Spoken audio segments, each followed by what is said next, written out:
Happy New Year. Happy 2025. I hope you had amazing holiday and festive season with your loved ones, because I did. In fact, my Christmas period was beyond my expectations. As usual, I'm always eager to learn new things. And guess what? My holiday didn't just go like that. As a tradition in my own home, we usually slaughter a goat to enjoy with the rest of the family. And this time, I made sure I documented the entire process of slaughtering a goat. Something I know someone who is interested in venturing into goat farming will learn. If you are trading in goats, or you're actually planning to do value addition of goats to produce meat, you're going to learn something from it. As well as a consumer, you get to know the entire process that it takes to have that goat on your plate. So I documented the process from restraining the goat, cutting the throat, skinning, separating the goat skin from the carcass or from the body, removing the organs and the abdomen, which entails different stomach parts of a goat.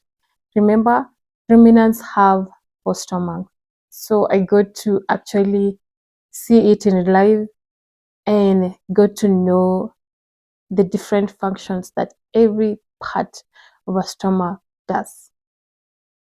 I also managed to actually know how inspection of goats or ruminants are done, which specific organs are being checked, and what are they looking for to make sure that the meat is safe for consumption by human beings. This is on the inspection on the internal and not the external part of the goat. Dissecting of the carcass effectively. I know every time we go to our meat vendors or the butchery, you tell them, I want a leg, I want the ribs, especially if you want to do our choma, right? We do that. Or we say, I want a liver.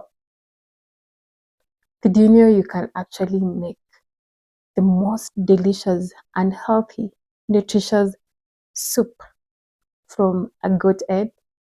I got to know how to prepare it and how to dissect the goat head to make sure you have the safe parts that's consumable. I also got to know how to dry a goat skin. Yes, the goat skin. You know, in the old days, I know in some parts of the world, or even here within Kenya, some communities still use animal skin, especially from the cow, sheep, and goats. And you'll never miss in most of the households. In fact, I dried mine and I'll just find a way to treat it so that I can have it in my house as well. And above all, I'm not forgetting the goat fat. That one, I made sure that I made a oil for myself and I brought it to my house and have it in my kitchen. So throughout the entire process, I realized that nothing goes to waste. Every part of the goat is utilized. Nothing goes to waste. So I have created a series documenting the entire process of slaughtering a goat. So make sure you watch the entire series to get the experience. And let me know in the comments below if you've ever slaughtered a goat and what was the experience. And don't forget to like, share, and subscribe for more content like this. Bye.